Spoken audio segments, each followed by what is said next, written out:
देखिए, हम लोग कक्षा 10 की गणित को पढ़ रहे हैं। एनसीईआरटी की किताब से आपका प्रॉपर सॉल्यूशन चल रहा है। प्रश्नावली हमारा 3.1 है। अध्याय 3, दो चर वाले रैखिक समीकरणों के युग्म। क्वेश्चन नंबर 4 हम लोग लगाने चल रहे हैं। क्वेश्चन नंबर 4 में 4 क्वेश्चन यहाँ दिए गए हैं। हम क्वेश्चन को एक बार अच्छे से पढ़ेंगे, फिर बारी बारी सभी क्वेश्चंस को सॉल्व किया जाएगा। यह क्वेश्चन कर रहा है हमारा, निम्न रैखिक समीकरणों के युग्म में से कौन से युग्म संगत या असंगत हैं। ये ऑब्लिक का चिन्ह है, इसका मतलब या होता है। असंगत है, यदि संगत हैं तो ग्राफीय विधि से हल ज्ञात कीजिए।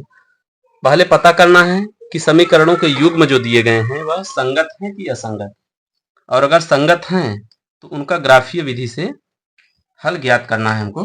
तो क्वेश्चन नंबर 1 हम लोग इसमें लगाने चलेंगे, इस वीडियो में देखेंगे। तो जो समीकरणों के युग्म दिए गए हैं, आपका दिया गया है x प्लस वाई बराबर 1, पहला समीकरण है। दूसरा समीकरण है 2x प्लस 2i बराबर 10। सबसे पहले हम इसको चेक करेंगे, क्या यह संगत है या असंगत है। तो पहले क्वेश्चन को हम लोग लगा रहे हैं, x प्लस वाई बराबर 5, ये हमारा पहला इक्वेशन है, और 2x प्लस 2i बराबर 10, यह हमारा दूसरा इक्वेशन है।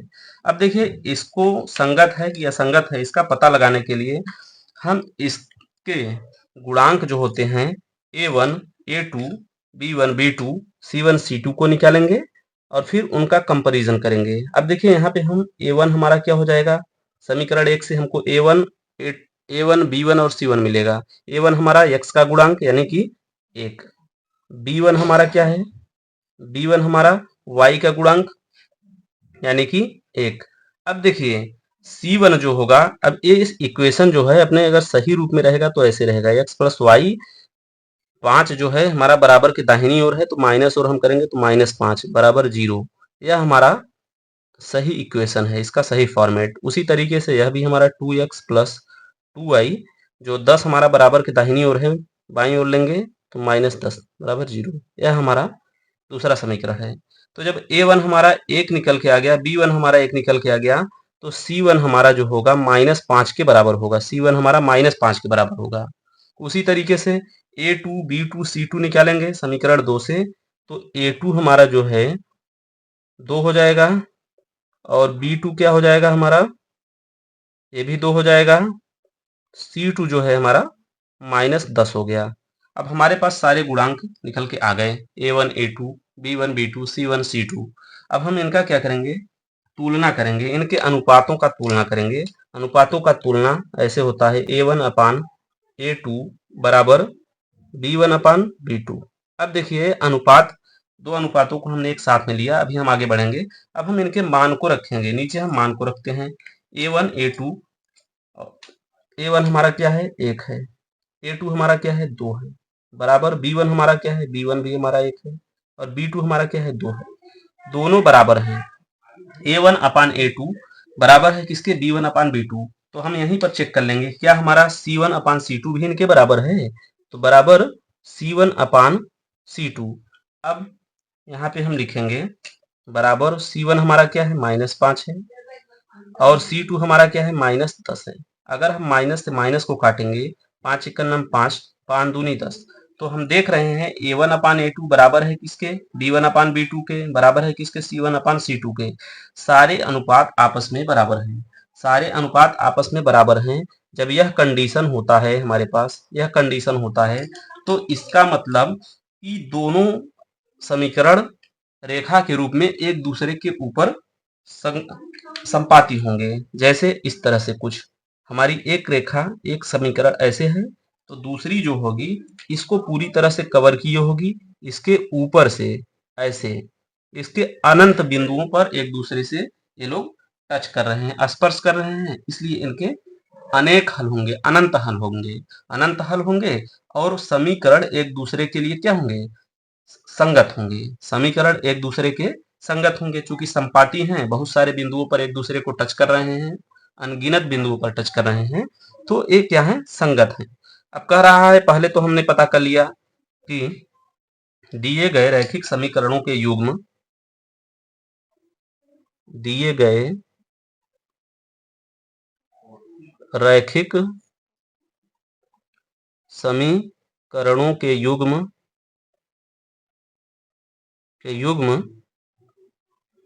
संगत हैं। जब संगत हैं तो अब इनको क्या करना है, अब संगत हैं, यदि संगत हैं तो ग्राफीय विधि से हल ज्ञात कीजिए। अब इनका हम ग्राफीय विधि से हल ज्ञात करेंगे, तो आइए हम लोग निकालते हैं इसको ग्राफी। तो उसके लिए हम क्या करेंगे, एक प्लेन पे सबसे पहले x अक्ष और y अक्ष खींचेंगे। अब देखिए यह जो है हमारा x अक्ष, x और x डैश, ये वाला हमारा क्या है, y और y डैश। अब यहाँ पे हम इनका ग्राफीय विधि से निरूपण करने के लिए हम सबसे पहले दोनों समीकरण को लिख लेंगे। समीकरण फर्स्ट जो है हमारा x प्लस वाई बराबर 5, यही था यहाँ से। दूसरा हमारा क्या था, 2x प्लस 2y बराबर 10। अब अगर हम समीकरण 1 से लेते हैं, समीकरण 1 से अगर हमारा x प्लस वाई बराबर 5 है। अब देखिए इसका ग्राफीय निरूपण करने के लिए x के हम अलग अलग मान को लेंगे और x के अलग अलग मान लेने की वजह से y के अलग अलग मान आएंगे। अब जैसे अगर हमारा यहाँ पे x बराबर अगर हमने 1 रख दिया, x बराबर 1 रख दिया, एक हम ऐसे ग्राफ भी बना लेते हैं कुछ इस तरीके से। चलिए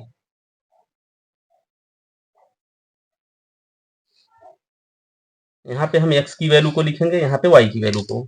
अगर हम समीकरण 1 में x बराबर अगर 1 रख देंगे तो y की वैल्यू कितनी आएगी, x और y मिलकर 5 बना रहे हैं, x बराबर 1 रखेंगे तो y हमारा 4 के बराबर आ जाएगा। x बराबर अगर हम 2 रख देते हैं तो y हमारा 3 आ जाएगा। अगर x बराबर हम 0 रख देते हैं तो y हमारा 5 के बराबर आ जाएगा। ठीक, अगर x बराबर हम 4 को रखते हैं तो y हमारा 1 आ जाएगा। इस तरीके से बहुत सारे मान हम रख सकते हैं, और से मान रख सकते हैं, माइनस वाले भी हो सकते हैं। तो इस तरीके से हमने x और y की वैल्यू को यहाँ से निकाल लिया।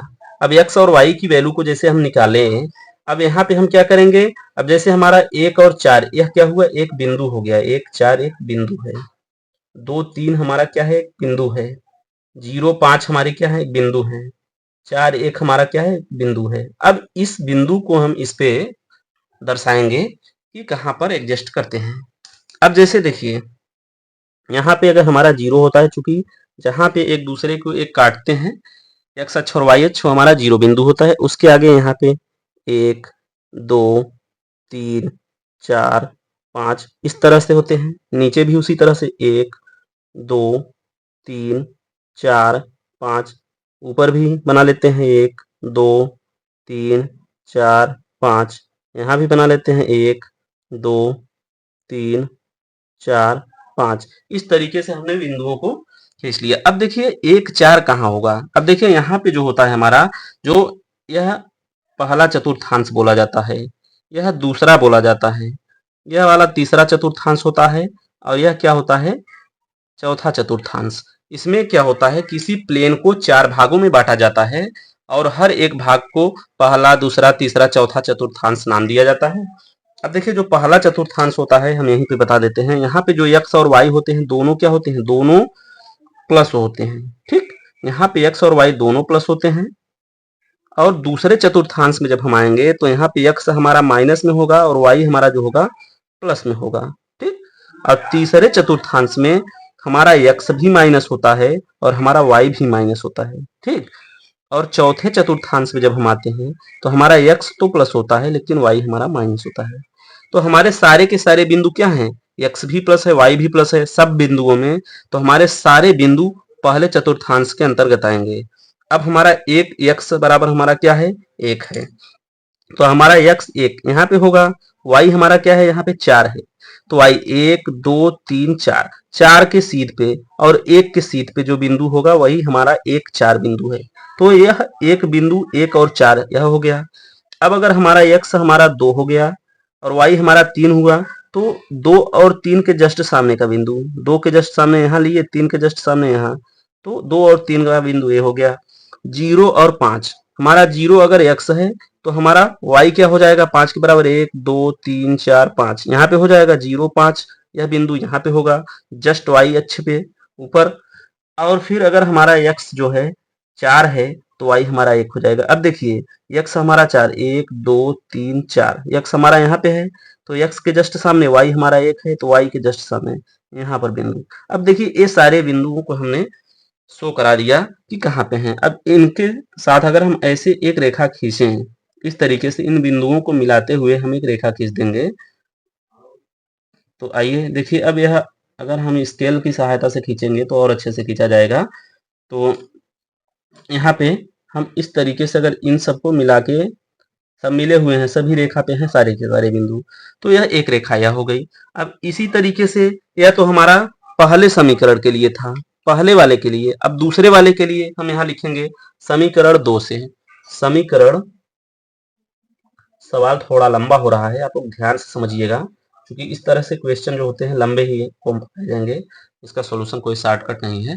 तो देखिए अब समीकरण 2 से, समीकरण 2 हमारा क्या है, 2x प्लस 2y बराबर 10। अब यहाँ भी x के अलग अलग मान के लिए y के अलग अलग मान निकल के आएंगे। तो यहाँ पे भी हम ऐसे चलिए एक बना लेते हैं, यहाँ पे x की वैल्यू को लिखेंगे, यहाँ पे y की वैल्यू को। आइए मान रखा जाए x का अलग अलग मान।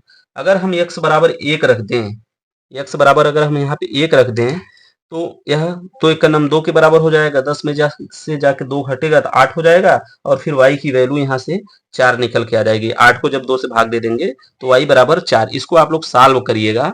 तो अगर हम यहाँ x की वैल्यू को 1 रखते हैं तो y हमारा क्या निकल के आएगा, y हमारा 4 निकल के आएगा, y हमारा 4 निकल के आएगा। और अगर हम x की वैल्यू को 2 लिखेंगे, 2 दूनी 4, और फिर 10 में से 4 को घटा देंगे 6 आ जाएगा, फिर 2 से भाग दे देंगे तो y की वैल्यू 3 निकल के आ जाएगी।